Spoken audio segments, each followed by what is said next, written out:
Even with disengagement currently underway between India and China, Beijing seems reluctant to completely move out of the finger area.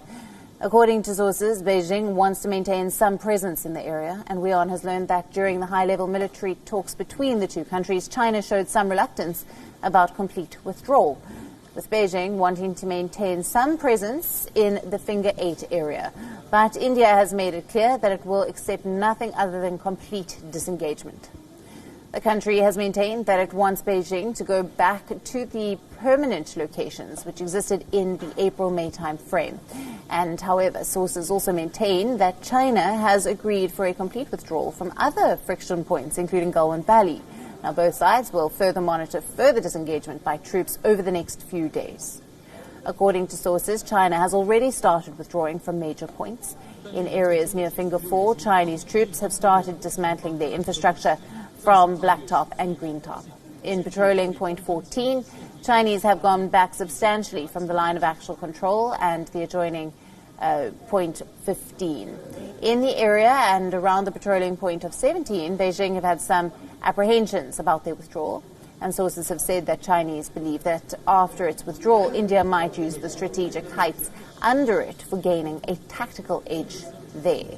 Now, the Chinese have built several hardened barracks and shelters which will be dismantled by them during the withdrawal in that area.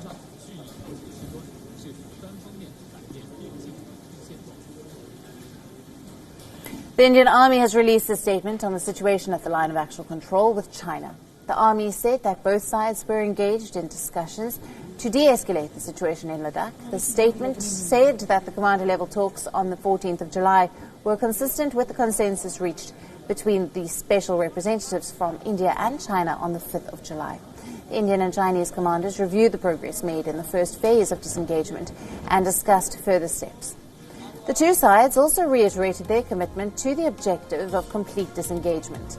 The Indian Army has described the process as intricate and needing constant verification. Our principal diplomatic correspondent, Sadan Sybil, gets us more on this story. India has reacted for the first time on the 14th of July talks, the military talks between India and China on disengagement. The Indian Army in a statement said that there was a review of the disengagement process that was taken at the meetings between the Indian side and the Chinese side on 14th of July. Also, the next step forward was the key focus of the talks. But if you look at the statement, the last part of the statement mentions how disengagement is an intricate process and there is a need of verification. We know this is a cautious line given the fact that there has been a betrayal by the Chinese once, and the Indian side is dealing with the Chinese very cautiously. We know that this was the fourth round of talks between Indian and the Chinese militaries. First, of course, this month.